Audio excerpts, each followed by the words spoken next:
Today we're reading Babe, chapter 8, and it's called Oh Ma. Fly's suspicion about what the farmer was up to grew rapidly over the next weeks. It soon became obvious to her that he was constructing, on his own land, a practice course. From the top of the field where the rustlers had come, the circuit which he laid out ran all around the farm, studded with hazards to be negotiated. Some were existing gateways or gaps, some he made with hurdles or lines of posts between which the sheep had to be driven. Some were extremely difficult.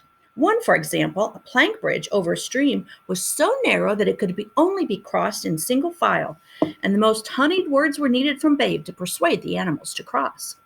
Then, in the home paddock, Hoggett made a rough shedding ring with a circle of large stones, and beyond it a final pen, a small hurdle enclosure no bigger than a tiny room, with a gate which was to close when he pulled on a rope. Every day the farmer would send Fly to cut out 5 sheep from the flock, take them to the top of the hill, and hold them there. Then, starting Babe from the gate at the lower end of the farmyard, Hoggett would send him away to run them through the course.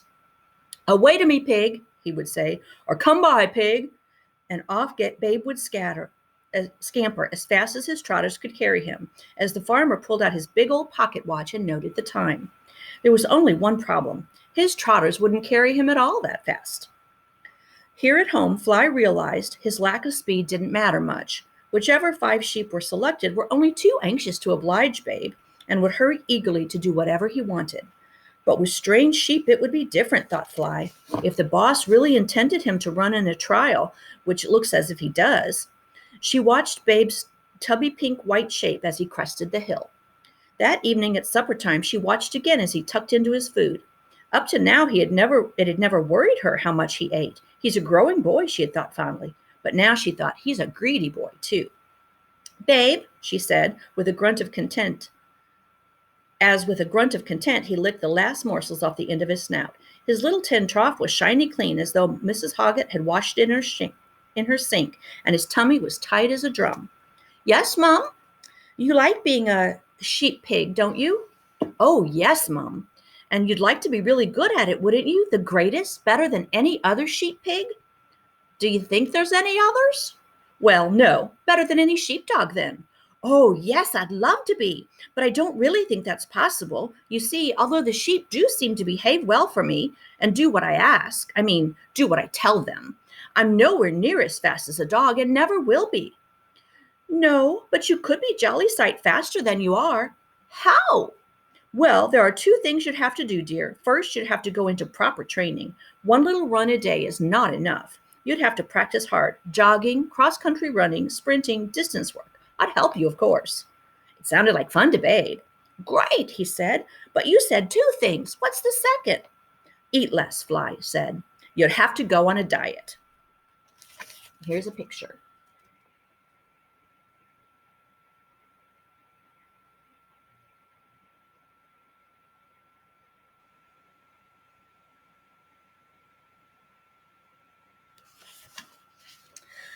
Any ordinary pig would have rebelled at this point. Pigs enjoy eating, and they also enjoy lying around most of the day, thinking about eating again. But Babe was no ordinary pig, and he set out enthusiastically to do what Fly suggested. Under her watchful eye, he ate wisely, but not too well, and every afternoon he trained to a program which she had worked out, trotting right around the boundaries of the farm, perhaps, or running up to the top of the hill and back down, or racing up and down the home paddock. Hoggett thought that Pig was just playing, but he couldn't help noticing how he had grown, not fatter, as a sty-kept pig would have done, but stronger and more wiry. There was nothing of the piglet about him anymore. He looked lean and racy and hard-muscled, and he was now almost as big as the sheep he herded. And the day came when that strength and hardness were to stand him in good stead. One beautiful morning, when the sky was clear and cloudless, the air so crisp and fresh you could almost taste it, Babe woke up feeling on top of the world. Like a trained athlete, he felt so charged with energy he simply couldn't keep still. He bounced around the stable floor on all 4 feet, shaking his head about and uttering a series of sharp squeaks. "You're full of it this morning," said Fly with a yawn. "You better run to the top of the hill and back and run it off." "Okay, Mom," said Babe, and off he shot, while Fly settled comfortably back in his straw. Dashing across the home paddock, Babe bounded up the hill and looked about for the sheep. Though he knew he would see them later on, he felt so pleased with life that he thought he would like to share that feeling with Ma and the others before he ran home again. Just say, "Hello, good morning, everyone. Isn't it a lovely day?" They were, he knew, in the most distance of all the fields on the farm, up at the top of the lane. He looked across, expecting that they would be grazing quietly or lying comfortably and cuddling in the morning sun, only to see them galloping wildly in every direction. On the breeze came cries of "Wolf!" but not in the usual bored, most automatic tones of complaint that they used when Fly worked them. These were yells of real terror, desperate cries for help. As he watched, two other animals came in sight, one large, one small, and he heard the sound of barking and yapping as they dashed after the fleeing sheep. "You get some wolves as chase sheep and kill 'em," Ma's exact words came back to Babe, and without a second thought, he set off as fast as he could in the direction of the noise. What a sight greeted him when he gathered in the far field. The flock, usually so tightly bunched, was scattered everywhere, eyes bulging, mouths open, heads hanging in their evident distress, and it was clear the dogs had been at their worrying for some time. A few sheep had tried in terror to jump the wire fencing and had become caught upon it. Some had fallen into ditches and got stuck. Some were limping as they ran about, and on the grass were lumps of wool torn from others. Most dreadful of all, in the middle of the field, the warriors had brought down a ewe, which lay on its side, feebly kicking while they growled and tugged at it. On the day when the rustlers came, Babe had felt a mixture of fear and anger. Now he knew nothing but a blind rage, and he charged flat out at the two dogs, grunting and snorting with fury. Nearest to him was the smaller dog, kind of a mongrel terrier, which was snapping at one of the ewe's hind legs, deaf to everything in the excitement and worry. Before it could move, Babe took it across the back and flung it to one side, the force of his rush carrying him on into the bigger dog and knocked it flying. This one, a large black crossbreed, part collie, part retriever, was made of sterner stuff than the terrier, which was already running dazedly away, and it picked itself up and came back snarling at the pig. Perhaps in the confusion of the moment, it thought that it was just another sheep that had somehow found courage to attack it.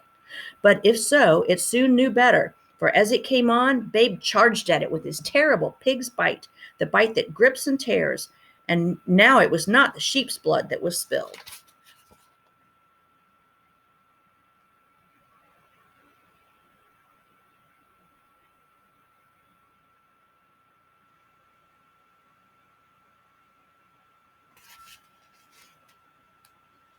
Howling in pain, the black dog turned and ran, his tail between his legs. He ran, in fact, for his life, an open-mouthed, bristling pig hard on his tail.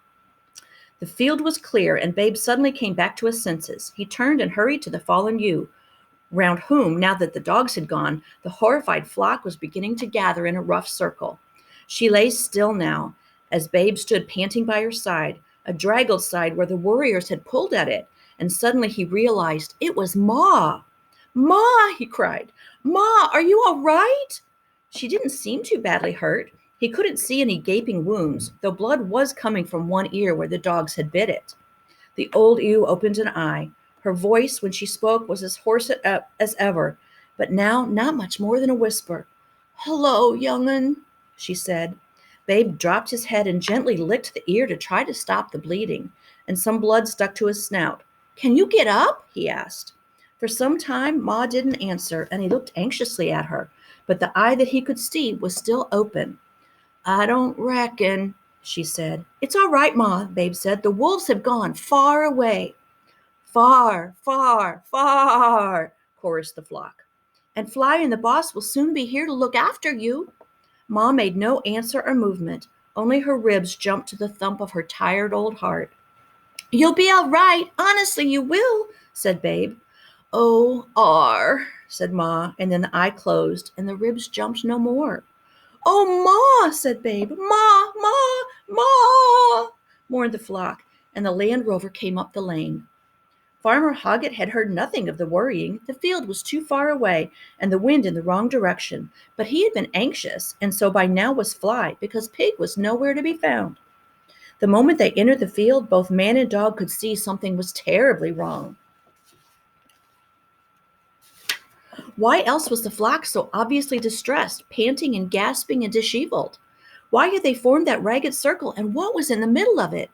Farmer Hoggett strode forward, Fly before him parting the ring to make way, only to see a sight that struck horror in the hearts of both. There before them lay a dead ewe, and bending over it was the pig, his snout almost touching the outstretched neck, a snout they saw was stained with blood.